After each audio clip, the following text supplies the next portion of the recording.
Hello, everybody, and welcome to this The Legends podcast, season 5, my very fucking creative season. Today, I am welcoming a dear old friend, Neil Young. Hi, Neil. Hello, Sarah. How are you? For anybody who was expecting the old rocker, sorry about it. Sorry, yeah. Do get mistaken very often for the other one. Oh, brilliant. So I believe there are many ways to lead a life, and everybody has stories, and I want to tell them and hear them and share them with you. So today we have so many great stories to tell between us, but I'm going to hand over to Neil now and ask him, Neil, can you tell us a story that's had an impact or an influence on you? Oh God. What do you think is fun? Well, oh geez, okay. Well, I tell you what, an interesting story is how I got into makeup. Okay.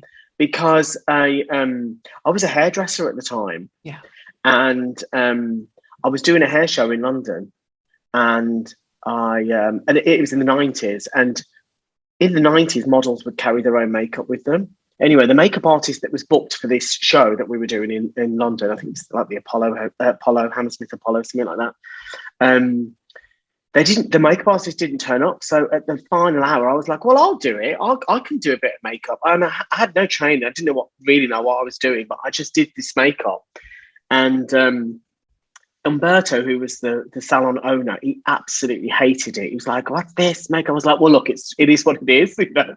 And I remember it was all white around the eye and they were quite tan, the models. And he was like, what is this? Anyway, the show went on. A big hairdresser at the time came backstage and was like, absolutely awesome to Umberto. That was incredible. The makeup was fantastic. And my salon owner, Umberto, was like, oh, yeah. It was my stylist, Neil. He did it, you know, and he was like, arm around my shoulder going, yeah, he did a brilliant job. I was thinking, well, you didn't say that 5 minutes ago. And anyway, that's actually the reason I got into makeup, because on the way home in the car, everyone was saying to me, you should be a makeup artist. I think you've actually got a real knack for makeup. And I thought to myself, do you know what?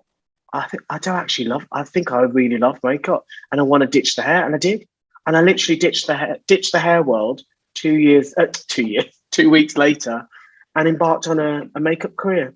And that's how I get asked how I got into makeup, and that's actually how it happened. It was completely by default. I never expected to be a makeup artist. Never was interested. I mean, I always was interested in it, but I never really thought that would be a career I'd have. But yeah, that's how I got into it, by default. Amazing. Love it. It's so interesting because in fact, I was interviewing somebody yesterday. In coaching, there's something we call planned happenstance, which is kind of a career style of doing things where you have to be kind of ready and willing and psychologically ready for just things that happen to come past you by happenstance. Yeah. And it's exactly what you just described there, that kind of that readiness, that willingness, that like have a go attitude, that confidence to be ready to allow whatever comes in to come in, and then be like, right, that's it, I'm going to do this. And do you remember what year that was, Neil?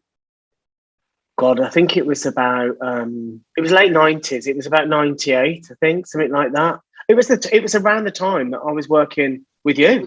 Because I was hairdressing at the time. You know, I did the shifts in the evening, didn't I? And sometimes the day shifts and whatever. And I was hairdressing as well at that time. But I think I was on my own. I don't think I was. Of course I was in Umberto Giannini, the salon at the time, and working with you. Yeah. And that's when I transitioned into, and then I left the restaurant and ended up doing makeup full time. Yeah. I remember getting a job at Bobbi Brown. That was like the late 90s, because Bobbi Brown makeup had just come into the UK. Yeah. Bobbi Brown. Gosh. And it just come into House of Fraser. Oh, yeah. So Rackham's. It was late 90s. Yeah, Rackham's, yeah. Oh, I remember coming to see you in there. Yeah, one of the big department stores, like the really nice big department store in Birmingham at the time. Yeah. And it was kind of, it was quite a revolutionary brand, really, in the 90s. Yeah. It was a very different brand to everything that was out there. And so I blagged a job with them. somehow. Told them I was a trained makeup artist, because that's what I decided I was at that point. After I'd done the hair show and I'd done the makeup, I'd done one makeup look and I had a few a few positive responses from it. I decided that I was a trained makeup artist, and that's what I was going to tell everyone. And I thought, and having had no experience, I thought the only way for me to get the experience was to pretend I had more than I had. So I was kind of quite good at sort of elaborating on the truth. Embellishing your portfolio. Do we call it? Embellishing the facts. I'd done one makeup and now I was a fully trained, fledged. Well, darling, that's what makeup is. We're embellishing the natural beauty of a person. Literal and a metaphorical sense. Yeah. Absolutely. And that was so just to give a little bit of background to what Neil's talking about here, back in the mid and late 90s, I was living in Birmingham, where I'd been to university, and then we were both ended up working in the same restaurant together, Bella Pasta, which is a legendary chunk of time in that. I mean, so many different kinds of people worked in that restaurant, and it was so much fun. It was absolutely wild as well. But and I made some of my best friends, one of whom I bumped into. How weird is that? Like in a Welsh town. So weird. That was so random. Tram. I was like that to my mum and dad. I'm pretty sure. So I've just been back to the UK for 4 weeks. To give a bit of background, me and my mum and dad went out to this little town in Wales, little seaside town in Wales, where Lewis Carroll, who wrote Alice in Wonderland. They've got this tram that goes up the side of the mountain. It's so random.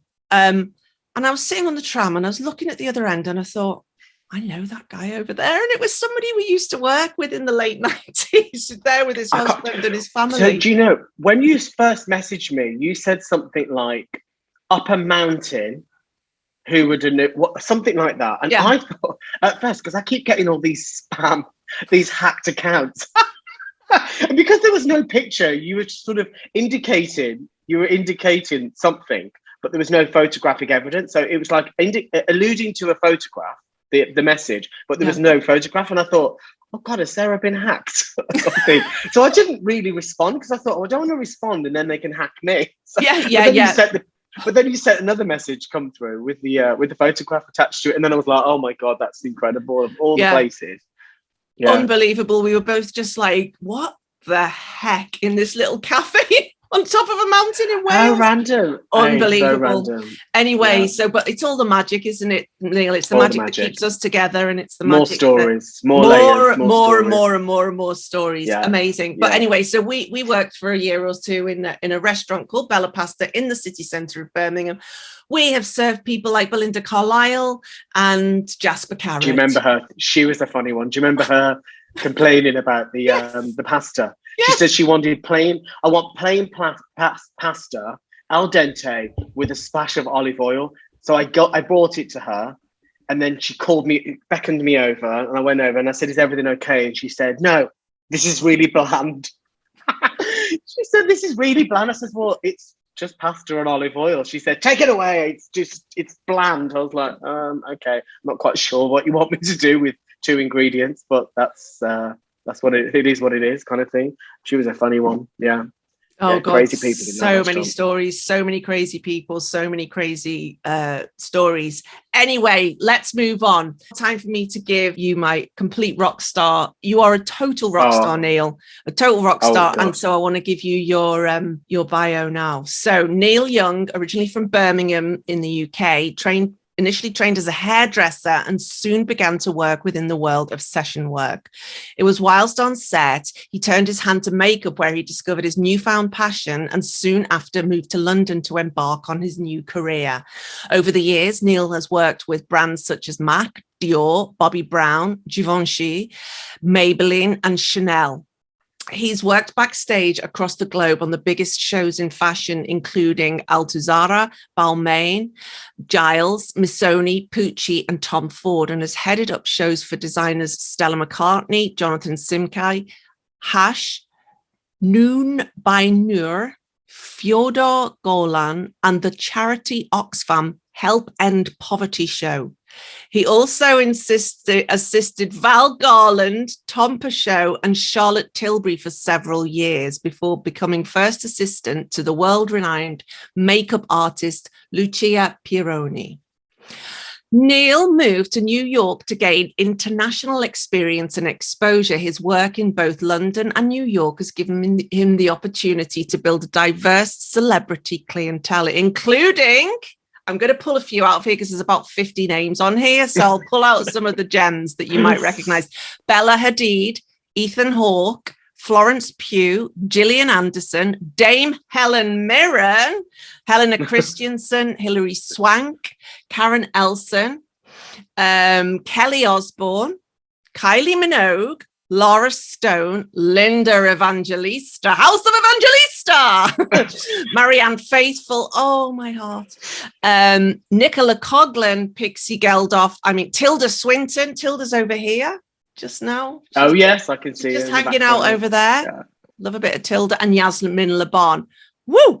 Neil has built and grown a solid reputation within the industry. His extensive experience with prestigious beauty brands extends beyond makeup and includes product innovation and development, having worked with German brand Douglas for many years, as well as being appointed brand ambassador for Givenchy Beauty in the UK.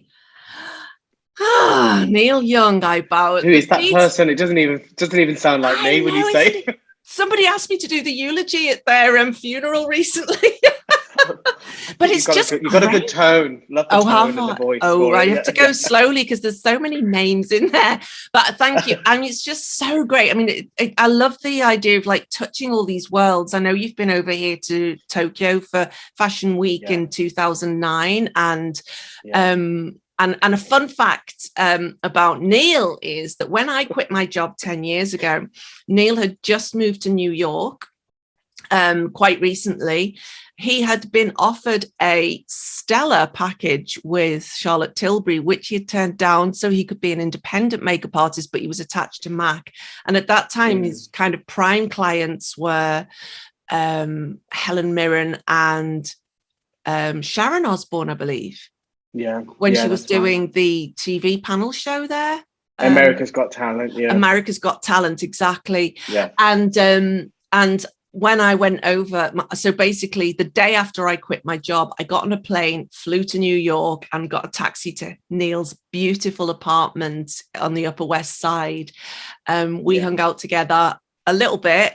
I think we went for pasta together, did a bit of dancing to Tina Turner, which is the usual. And then he went off to Miami with a good friend. I went to this kind of conference called Rich, Happy and Hot Live to start my kind of career as an entrepreneur. And then Hurricane Sandy hit. Neil got stuck in Miami and I got stuck in his apartment for like a week or something, didn't we? It's crazy time, that wasn't it? Bit bonkers, but anyway, so that's the fun fact about you. But it was so useful. Go ahead. No, I was just saying it was a crazy time, and it was quite. I was stuck in. Can't remember where I was staying now in Miami, Mondrian Hotel. Ooh, All I wanted to do was get back to New York. I know, and also weirdly, I talk about sort of personality development, character development. I was in Miami with a new friend, David, who's actually a very close friend of mine now, and has remained since I moved to New York. But I was in Miami for his birthday with a group of other people that I didn't know, and then we got sort of, we got stuck in the hotel for 10 days because of Hurricane Sandy. And talk about character building. It was a really interesting phase for me because being in a place with people you don't know and being sort of thrust into that sort of unique environment, for unique reasons, is it's quite an interesting experience, especially for me, because I really struggle with sort of I have sort of imposter syndrome a lot. Formal orderly queue. Hi. I know, right? So it was just the weirdest thing. So anyway, I had to get over myself very quickly in those 10 days that I was stuck in Miami. But, can I just clarify what you mean by that, Neil? So when you say he was your new friend and you were thrust into this world, you're talking about the super rich, right? Yes. So they were super rich, Yeah. and the Mondrian hotels are super. It's expensive hotel, and of course, I budgeted for a couple of nights in Miami, not 10 days, and to be there, sort of stuck in an environment with wealthy people, and it was just a very uncomfortable, awkward situation. And not at one point did I ever feel awkward or uncomfortable. They didn't make me feel like that. Everything was happening in my head. Your own head. But it was just a really challenging time for me, that time, as well as obviously the obvious that was happening, which was the terrible disaster with the Hurricane Sandy.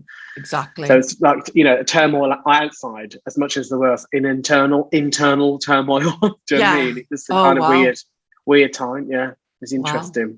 You must have been happy to get back to your relieved. kind of. Sorry. Well, I was relieved I was with them because they were amazing, but of course I was very happy to get back, and my apartment was all intact. There's a lot of Manhattan was flooded and everything, wasn't it? So it was. Thank God the Upper West Side's quite high up. Exactly, and there was no damage at all to your apartment. But I was in there like pulling all the curtains down and pulling all the blinds down so that if the windows came in, because the trees were all over the place, then the glass wouldn't come into your apartment. Exactly, because the year before I'd been in the earthquake in Japan, so I was like, God, am I cursed?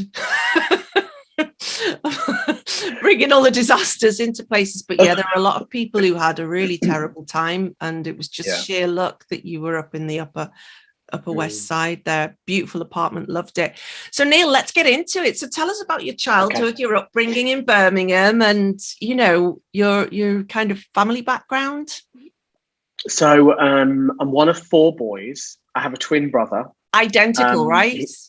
No, he's not identical, but if you actually saw him, no, everyone thinks that. And actually the doctors, when we were children, couldn't tell us apart either. They said it was a unique, a unique situation in the sense that we were absolutely, to look at, identical, but genetically not. Right. And they said it must be a gene that separates us, because they couldn't tell us apart. And my mother couldn't tell us apart as kids. It wasn't until we sort of hit teenage years that we started to change structurally, facial bone structure started to change, etc. Excuse me. So we're the youngest of the 4 boys, me and my twin. My mother and father. So we were working class family. We didn't have a lot of money. Grew up on a council estate, and actually when we first moved to this council estate, it was a brand new council estate. My dad actually helped build the houses. Wow. And so it was a completely new sort of a new type of housing, I guess, in Birmingham. And it felt very sort of optimistic and full of promise, and it backed onto a country valley. So it felt like we were living in the countryside, but we were in the city, and it was beautiful. It was protected nature reserve. So there was animals in there, and, it was absolutely gorgeous. There's a stream and little lakes in there. It was very beautiful. So, for sort of 15, 20 years, it felt like a paradise to us, and it was a new sort of generation of housing development in Birmingham. And we ended up buying the house. My dad had a very good job, and we ended up buying the house. And it was a happy, but for most part, it was a happy childhood. It had its challenges. My dad lost his job, and, the 80s sort of recession and all those kind of things. So it had its challenges, but on the whole, it was a happy childhood. But of course, in Birmingham, growing up in the 80s as a gay man as well, on a council estate, my only focus, my primary focus was to get the hell out of Birmingham as quick as possible, because it was hard being gay in that city, in Birmingham during that time. It was a very heteronormative environment, and particularly my family. My dad was Irish, from a big family, and very masculine, very heteronormative household. And had 3 very butch masculine brothers. So, being creative and being sort of quite effeminate, I guess, in some ways, compared to them. I mean, I wouldn't say I'm an incredibly effeminate man, but compared to my brothers, you could see there was an obvious difference. So yeah, my focus was to get out, and I dreamt of being in London, and I thought that was the only place I would make it, and and sort of thrive in, and a place for me to sort of find myself and become something more than I was. Wow, and you really did as well. So happy Pride Month, by the way. I know, thank you. Yeah, happy Pride and I'm Month. so proud of you. Well, no, I mean, I absolutely nothing to do with it, but like, I'm proud to know you. I think is a better way to put it. Sarah. And I'm proud, likewise, of everything that you've done, in spite of that being gay in a heteronormative world. I think that's a beautiful way of putting it.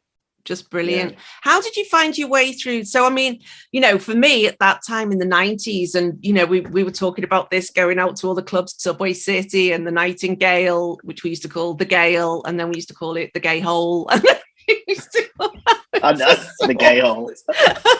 And then it had many forms, many forms, I know, but I mean, this is when you could smoke indoors and everything, so everywhere was basically a bit of a hole.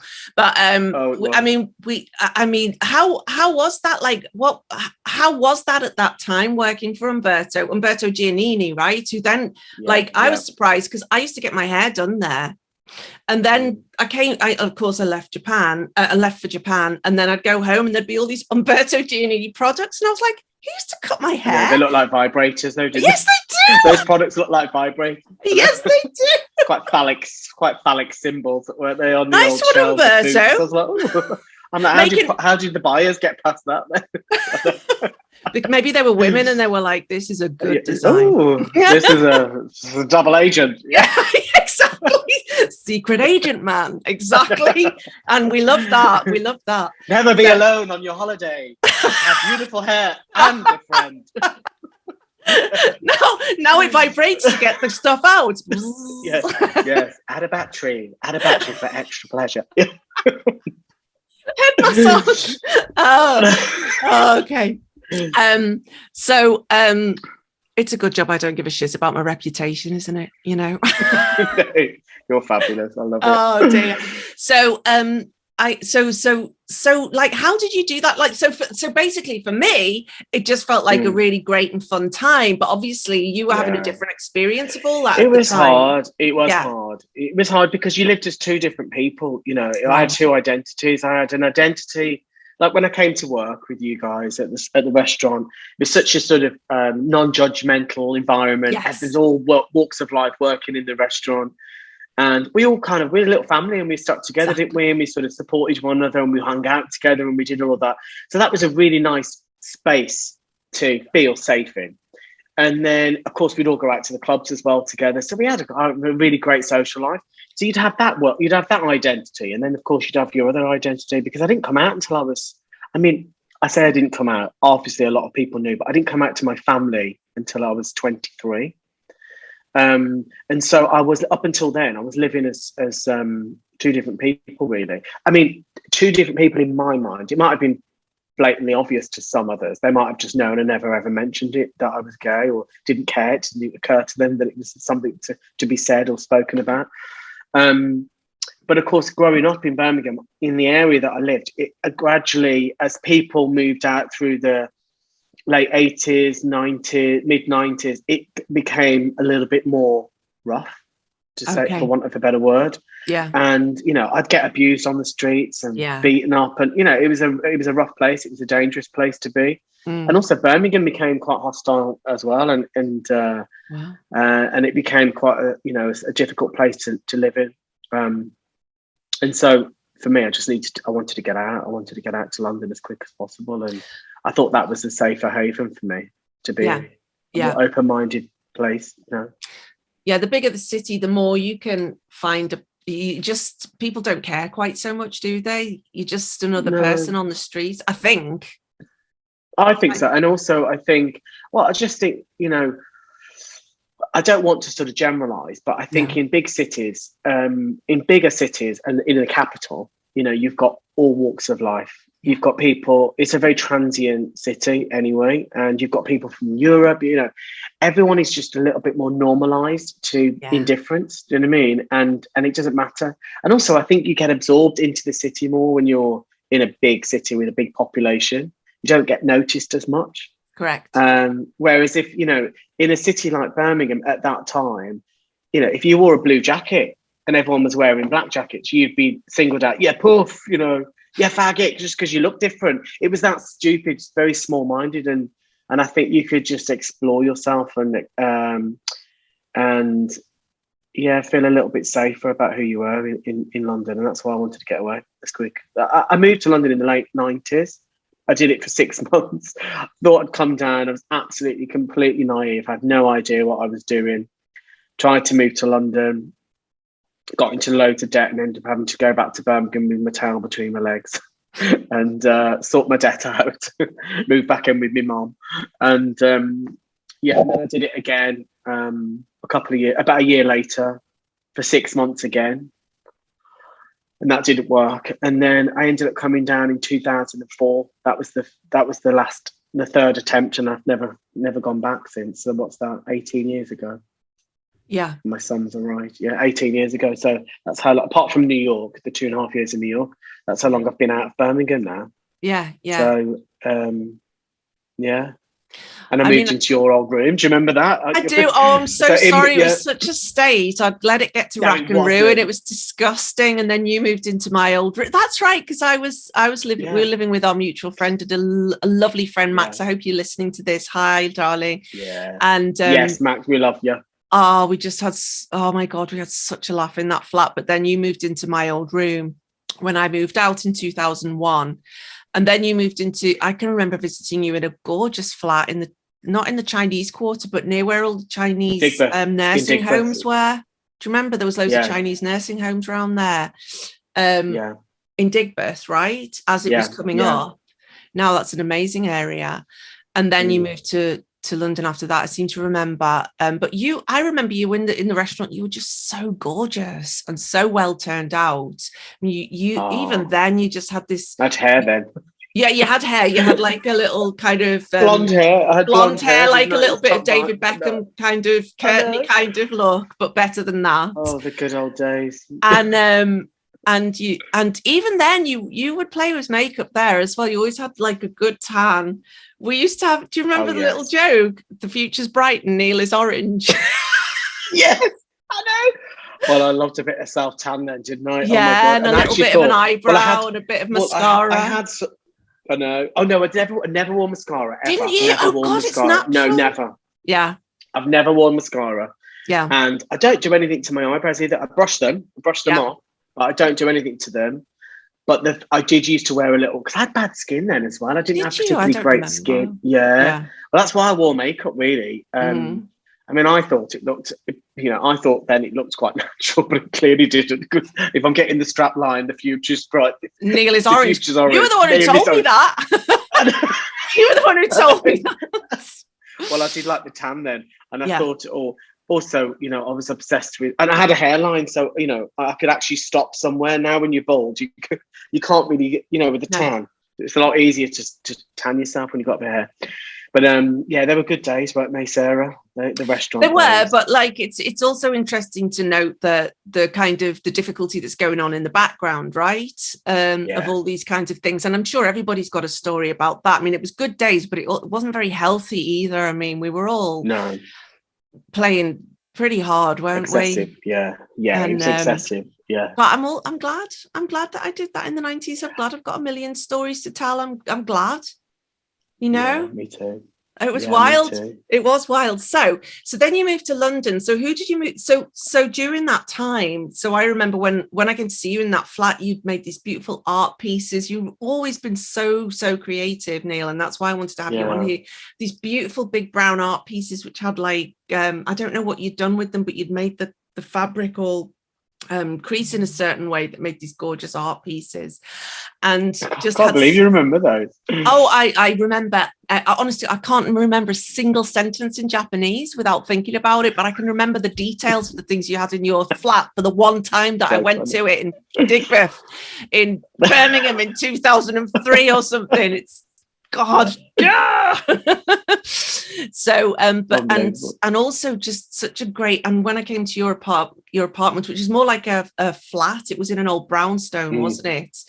In New York, yeah, West 75th 4th Street, I think. And That's right, yeah. just so like 5 minutes walk from the river, from the Hudson River. I just loved it so much. I pretended I lived there for that time. I was stuck there. I was like that. Why not? Computer, just pretending I live here. I'm Carrie Bradshaw.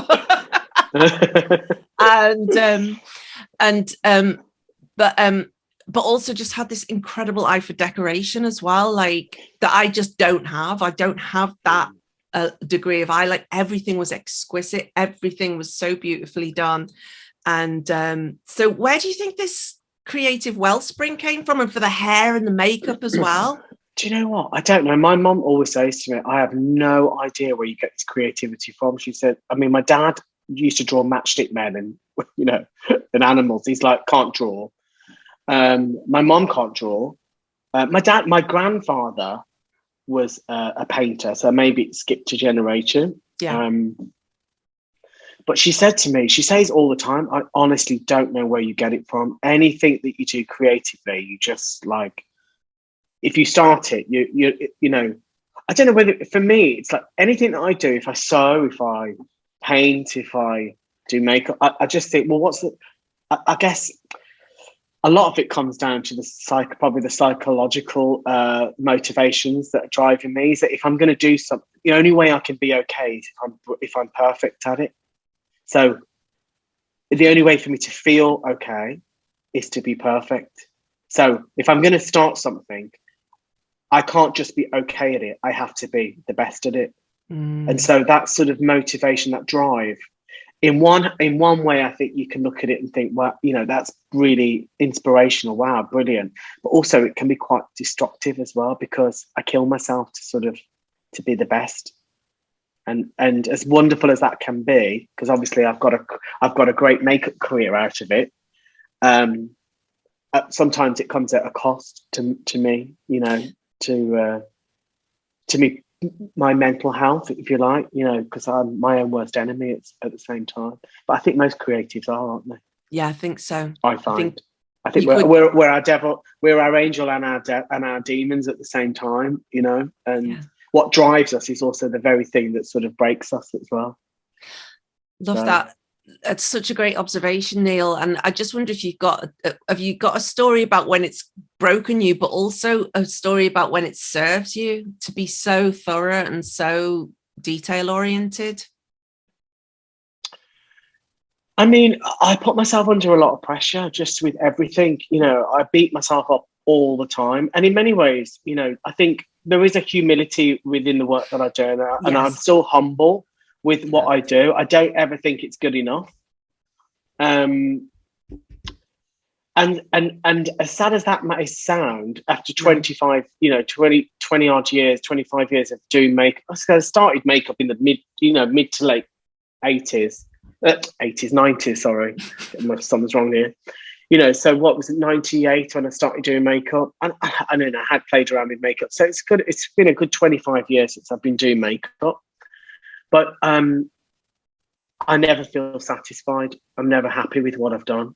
You know, I can look at it, I can enjoy it for a moment, but if I look at it for another moment longer, I'll start to pull it apart and destroy it. And that's how I function. So but then that also spurs me on to want to do it again and to do it better. Yeah. Now, other onlookers might look at it and be like, it's absolutely incredible, that beauty editorial you've done. But once at the time I'm doing the beauty editorial for a magazine, I'm loving it. I'm in the throes of creativity, and it's all, you know, it's very fluid, and I'm loving it. But by the time it comes to print and it comes out, you know, 6, 8, 10 weeks later, I hate the shoot. I'm like, oh, I shouldn't have done that. It shouldn't have been that. And so, you know, it's a constant cycle of highs and lows in my career. And I don't know whether I'll ever get to a place where I really feel excited and content with what I've done. I don't know whether I'll ever get that.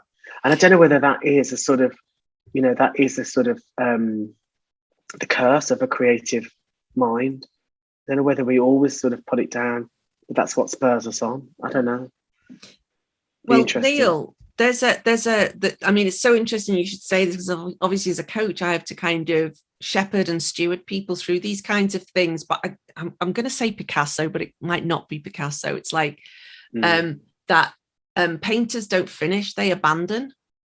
And it's the same thing, right? I see a little smile there. Yeah, and then no, you're actually right. Yeah, it's a great writers as well. They don't finish their Mm. books. They just have to abandon it. Or Martha Beck, another coach, calls it the dismount. At some point, you just have to dismount. You just have to get off the horse and let it be done. Yeah. So perhaps it's more a case of getting comfortable with knowing that than it is suddenly becoming satisfied with your work, because you know, I mean, it's just, well, is it the beauty that attracts you to it, or is it that detail? I mean, what do you know what it is about makeup or hair or whatever it is that attracts you to that?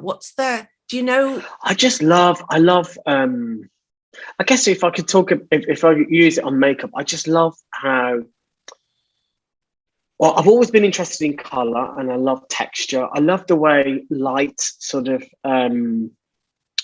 activates texture in different ways, in different forms. And for me,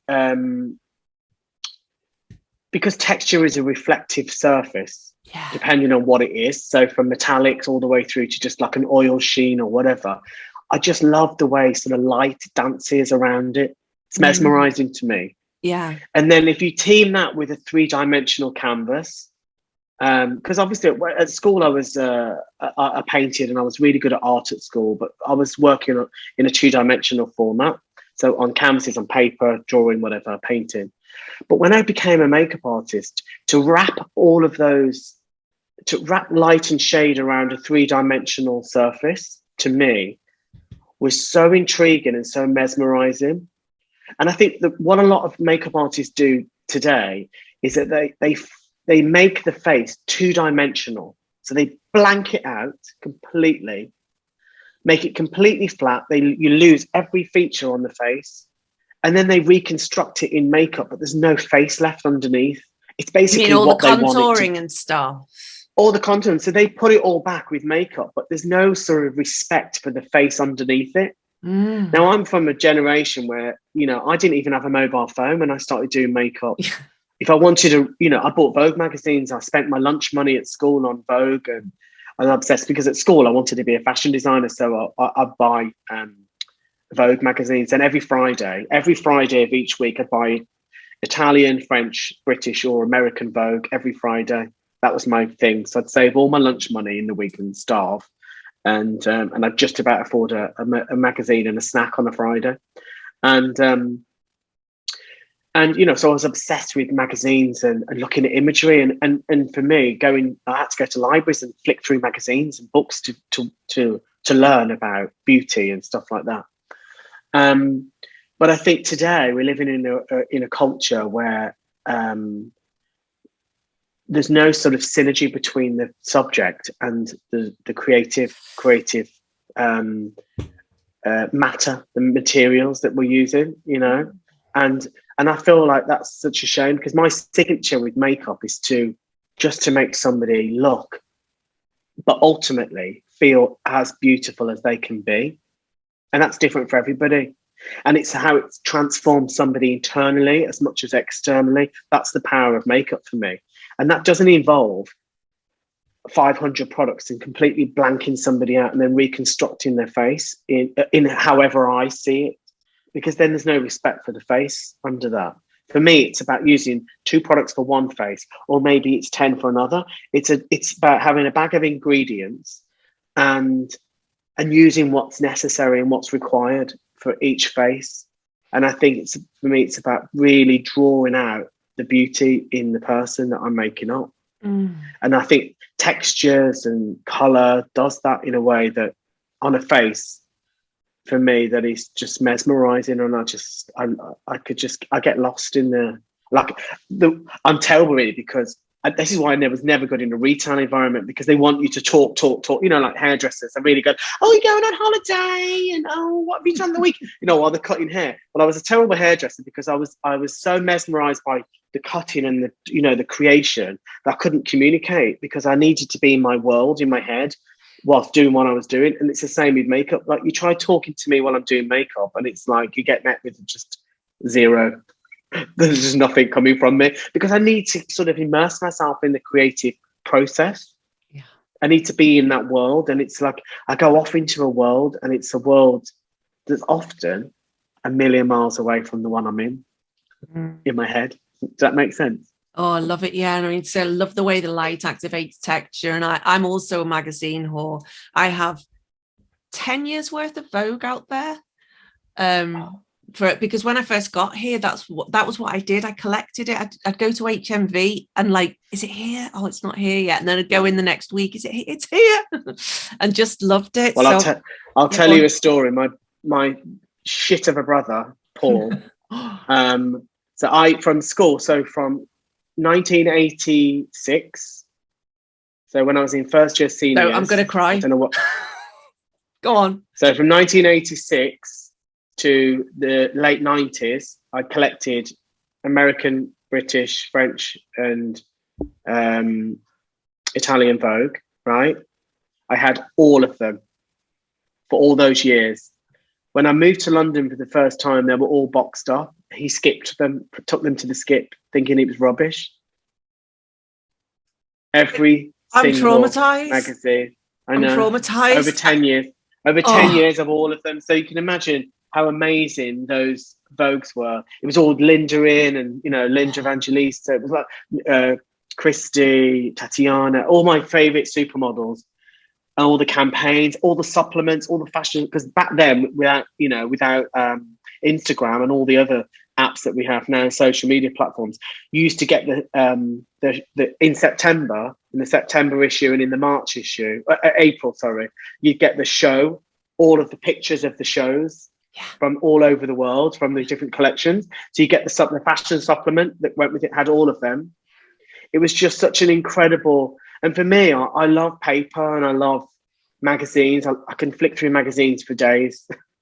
And the smell of paper, magazine paper, print, and I just love all of that. I'm such a visual person. And if you ever see, I still have magazines. I still got some from the late 90s when I started again, but I flick through magazines and I do it really fast.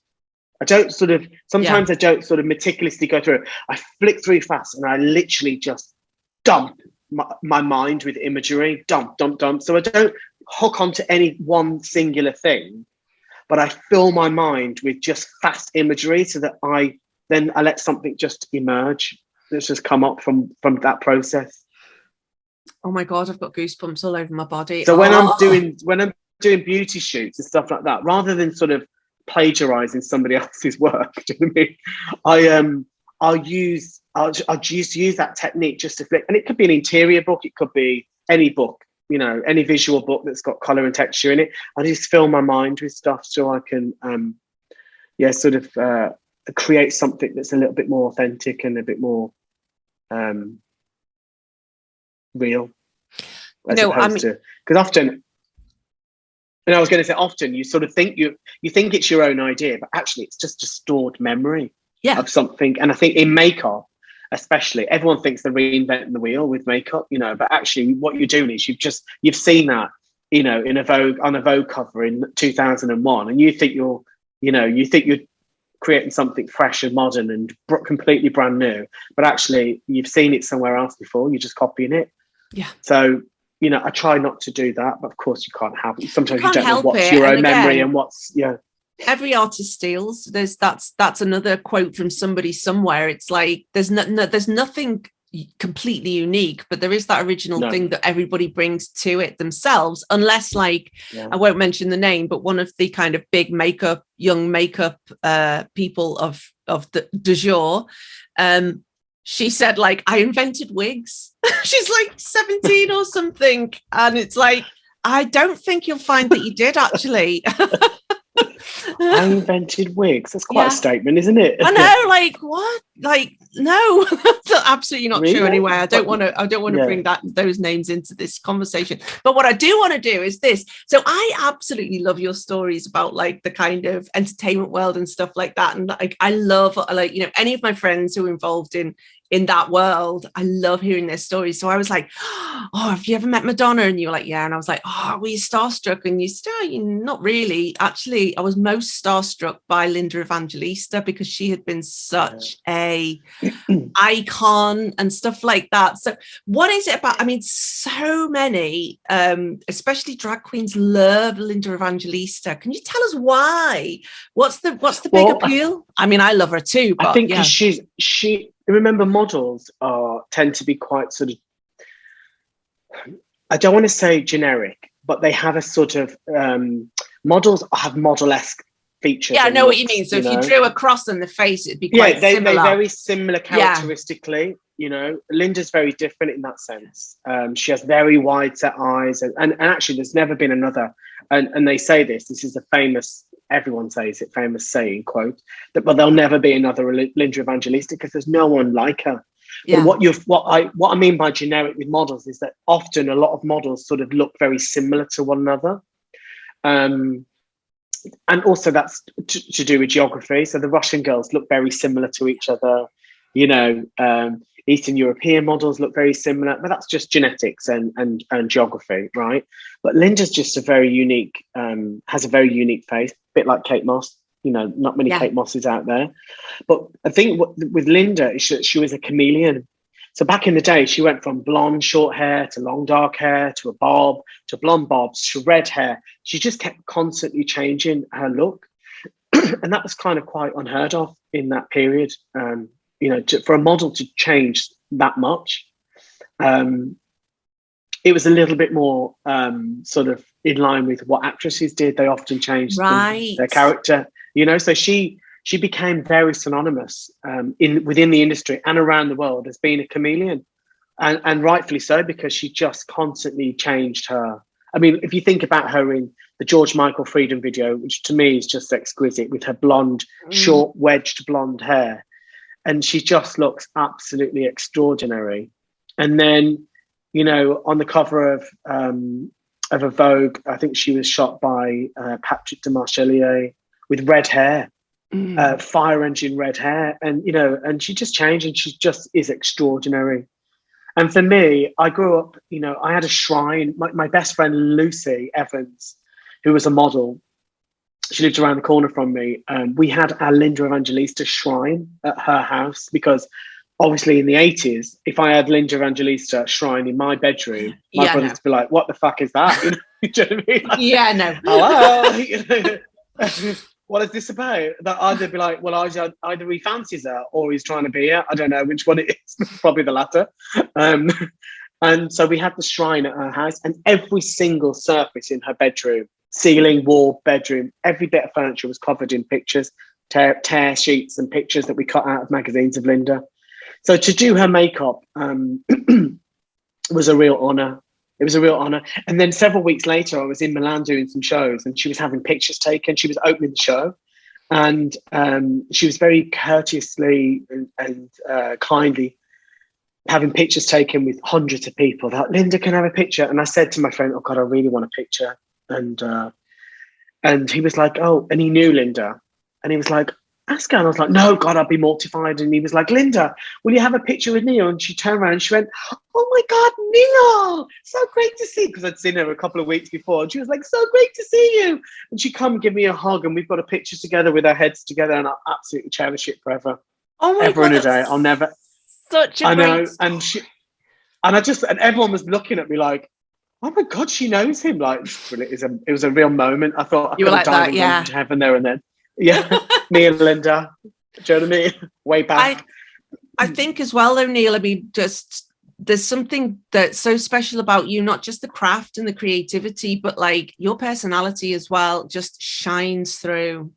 And I know that it's, I know when we talked, when I was, and I told you this, and I mean it as well, like, I didn't know what I was doing when I came and stayed with you in New York, because I just literally just quit my job.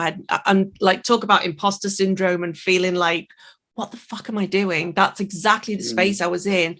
But listening to you saying, oh yeah, I got made an offer by, I mean, it's in the bio I just read out. So I know you got made an offer by Charlotte Tilbury to join her team full time, and you turned it down so you could be independent. And you were telling me all this, and I was hearing all these numbers you were throwing at me. And I was like, wow, this is amazing. And I just wanted to absorb it all. I wanted to absorb your confidence. I wanted to absorb all of it. But you also told me, and I just know, I was thinking, God, his personality is so amazing. I wish I had a good personality like that as well. You know, your head goes, this is imposter. Sarah. Yeah, but this is like imposter syndrome, right? I can remember thinking, could I do that? Would I have that? And all this kind of stuff. But you were also telling me about how, and this is really interesting because people think it's the reverse, how in America, people found you too direct sometimes. So you actually had to tone down your Britishness and turn up this kind of, I don't know what you'd call it, something else, because people weren't, some people weren't responding to you very well. Obviously, somebody like Sharon Osbourne is going to love you because her husband's from Birmingham, and they just keep it real. Somebody like Helen Mirren also going to love you because she's just very down to earth, I think, and keeps it real. So, you know, how was that, like, moving to, you'd established yourself as a very in-demand, highly reputable makeup artist in the UK. You're turning down these big offers and you decide to throw caution to the wind and move to New York. Tell me more about all of that period of time 10 years ago. I think, do you know what? I think because I'd worked with Charlotte for years on the shows. Charlotte Tilbury. Yeah. And we had a great relationship. And then when she started her brand, I consulted with her on the brand. So from the very grassroots, I consulted on what products look like, what formulas, along with her product development director. So we worked together on various things. And Charlotte wanted me to be a part of the team. But, you know, the thing for me was I was at a pivotal point in my career where I just really needed to, I needed to know whether I could make it on my own. Yes. As a name, as a brand, as Neil Young Makeup, rather than, I think I'd just spent too long feeling like I was elevating other people. And I didn't want to continue to stand in the shadows of other people while they extracted the best of me, but I wasn't recognized for it, you know, other than to be a part of their brand. And I think I just reached a point where that wasn't an option for me anymore. And that's why I turned that down with Charlotte and decided to move to New York. And I worked with the product development. And I knew with Mac in New York. And of course, I did my role, did makeup and everything else for the brand. But it was an exciting time for me to work alongside product development and work closely with them, because I knew at some point in the future that it would come in handy for me. And so for me, it felt like a sidestep, not a sidestep, because it was definitely a step forward. But coming from the back of the offer with Charlotte, maybe there was a part of me that was a bit reluctant, even though I felt like it was the right thing. My gut was telling me, do this. I'd always wanted to live in New York, and I just felt like this was the ideal opportunity to go and do it. And I thought, you know what? England is still going to be there when I get back. So is Charlotte. So there are the opportunities, but you just got to take a chance. And I did, and I took it. And it was an amazing 2.5 years. It was incredible. And of course, the product development was amazing, and that insight into formulating and innovation and all those things did end up becoming a very valuable tool for me, because I ended up becoming, ambassador for a brand in Germany. But I did a lot of product innovation and development with them. So, and I got the role with them. And when I say ambassador, you know, it's a contract. It's like 35 days throughout the year that you do. So I was still doing my freelance work, but I would consult with them for 35 days of the year on new products, new formulations, rewriting terminology for them, training, all that kind of stuff. So it ended up being the right move. At the time, of course, you go into these, you jump off the ledge, don't you? And you don't know whether the parachute's going to open or not. Thankfully for me, the parachute opened, and it was great. But of course, at that time, I still didn't know where I was going to land with it all. But it eventually landed in the right place a few years later.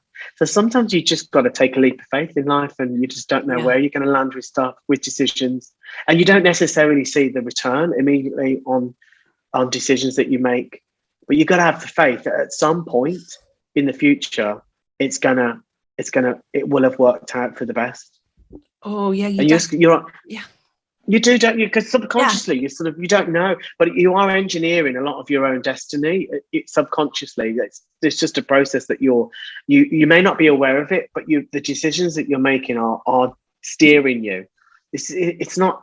I mean, you can believe what you want. I don't believe in sort of, some invisible energy in the world that's pulling you in the right direction. You are driving your own destiny, but it's a subconscious. It's an invisible car, and it's a subconscious path that you're driving down. And I think that's the beauty.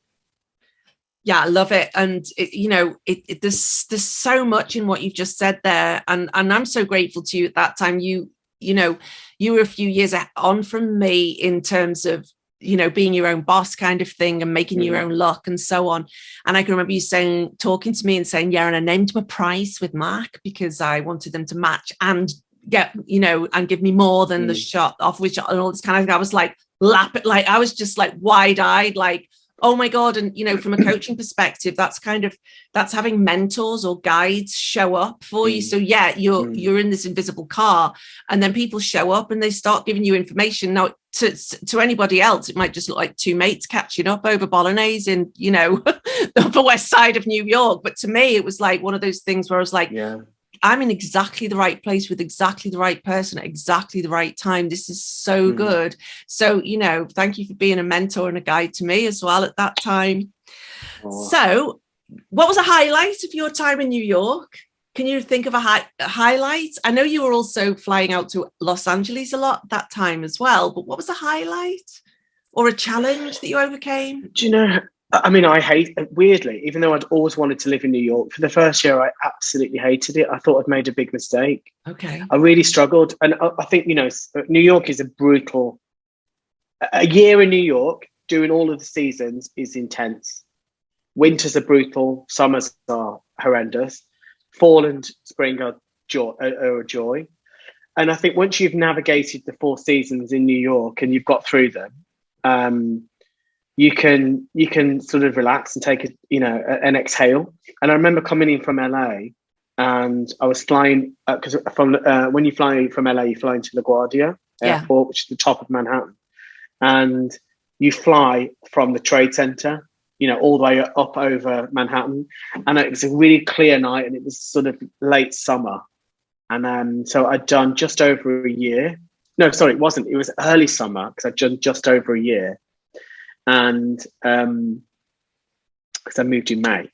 So it was like early June-ish. It was a really clear night. And I remember looking out the window on the plane, and I remember thinking, oh my God, I'm flying home, and this is home.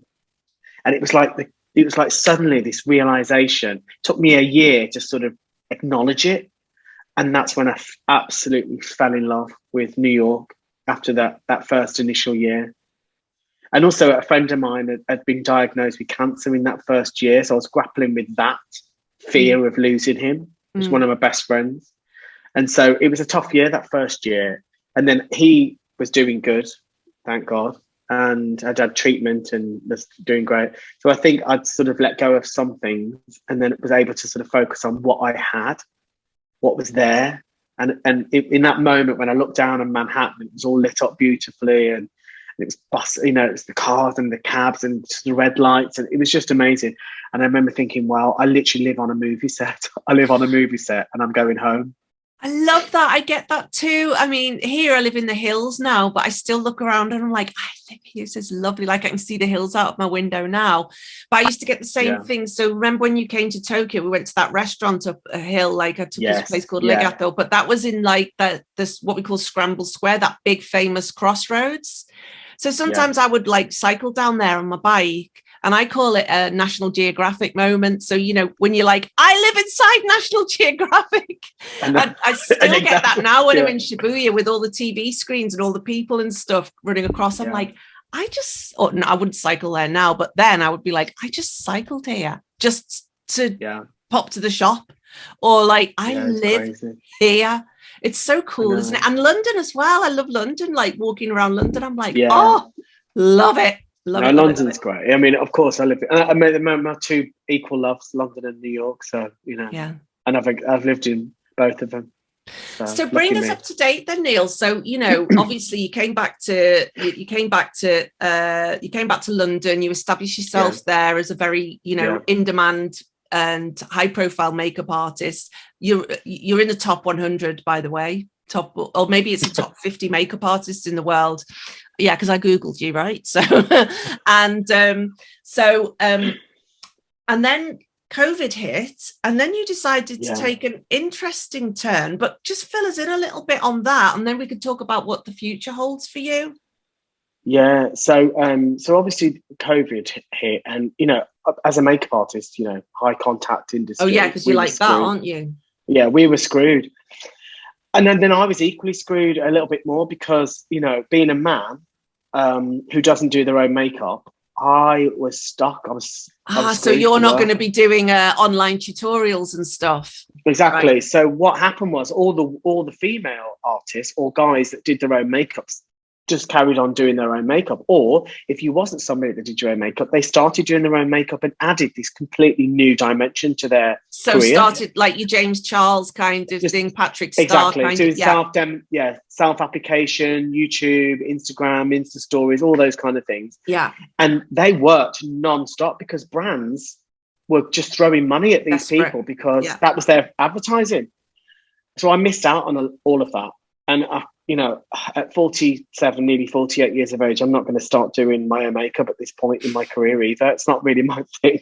And no one wants to see this mush on their screen either. I do. Actually, I can't even do my own makeup. I'm absolutely useless. I'm like all fingers and thumbs and completely pathetic. So after during the summer, so in the summer of the first year of COVID, when we were able to start seeing people in parks and things, I met with one of my close friends, Will, who's a psychotherapist. And I met with him for a lunch in the park. And I was like, I need to do something. I've got to do something different. And I turned to him and I said, oh, do you know, I've always been fascinated by therapy. And he went, you'd be a brilliant psychotherapist. He went, you should do it.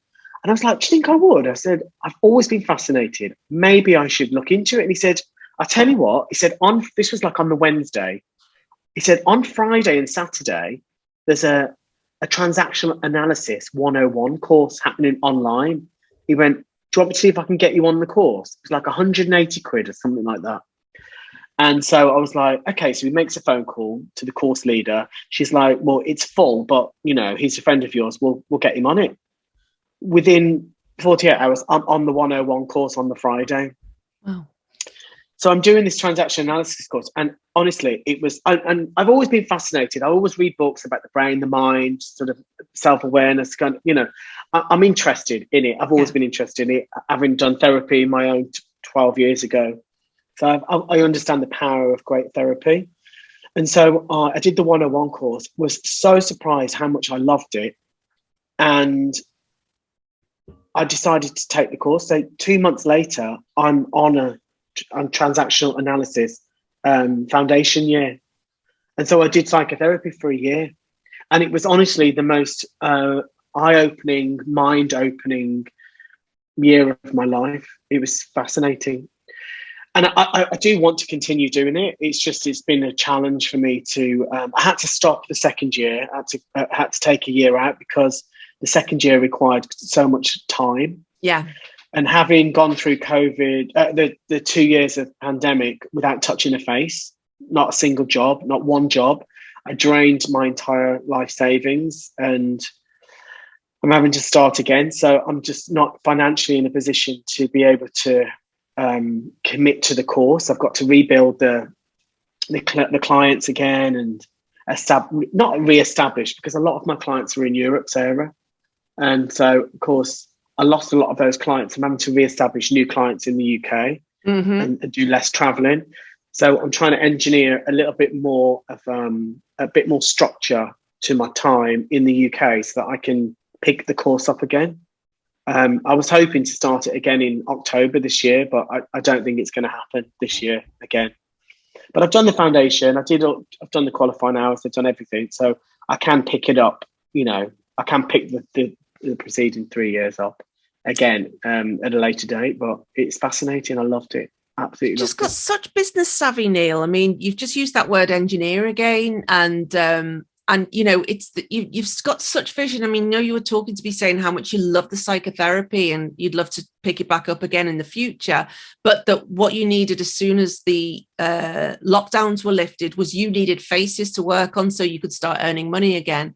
So you're engineering this way in the future that you can maybe do both at the same time, but have to build the business back up first. I mean, you've got such an astute business mind. I really, really, I find that so fascinating and so brilliant. I don't think you know how brilliant you are at this. And from those conversations we had 10 years ago as well. I don't feel brilliant, that's for sure. No, but you are. It's like it's such a great small business mind. It's such an entrepreneurial way of looking at things. Is kind of putting all this stuff together and being really savvy about it and asking for what you need and charging what you want and things like that. It's amazing. And of course, you've got a mortgage and you found love 4 years ago as well, didn't you? So Richard. Yeah. So you've got you. It's great. And the thing is, the nature of my work is that you are sort of.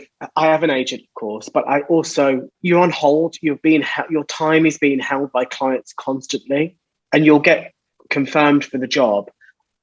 Sometimes 2 days, sometimes literally 4 hours. Like 10 o'clock the night before the job, you'll get confirmed for the job.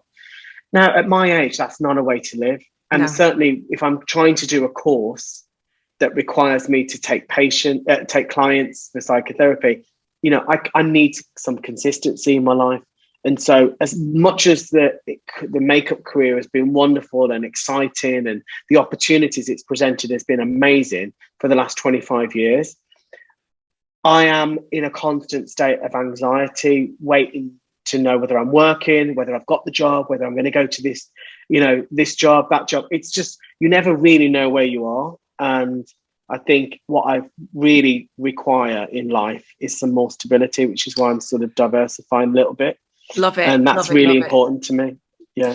And because again, this is something we talked about before, is there's this real ethical streak that runs through you as well, which I just felt so humbled by as well, which is you can't at the moment you can't take clients on who may have attachment issues and so on and say to them, I'm sorry, could we move your appointment, because that could be really damaging to their mental health and their stability, right? Absolutely. So maybe in the future, a few years down the line, you'll have your practice and then Monday, Tuesday or whatever will be like that psychotherapy day, and you don't take any makeup clients on those days, but you're able to pack your schedule in those days that makes kind of financial or, fiscal sense to you as well, commercial sense. I love that about you, Neil. I love this savvy you have. I love this engineering mind that you have. It's so cool.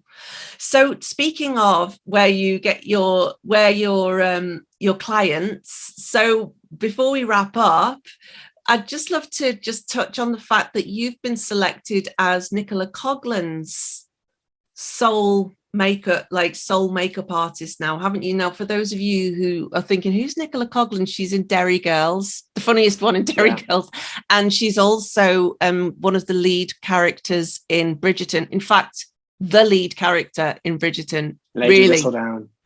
Lady, what's her name? Lady Whistledown. Her character is Penelope Featherington, but her alter ego is Lady Whistledown, who's the Gothic columnist, the Gossip Girl. So she's the main character, the old school Gossip Girl. And do you want to just tell us about how you, I mean, when I see her and I see her interviewed and she's Irish as well, which of course creates that strong connection as well. I can see of course she's going to be working with Neil. I always think that about anybody who's got some I don't know. I just know. I mean, you're really good at being with anybody across the board, but I just kind of can tell why people would be attracted not only to your craft but also to you as a person, because you spend a lot of time in people's faces, right? Yeah, you know. Yeah, we do.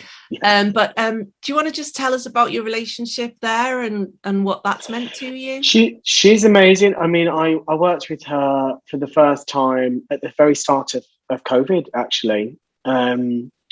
And then obviously we went into lockdown, and so I worked with her for a Graham Norton show, did it for an appearance on Graham Norton.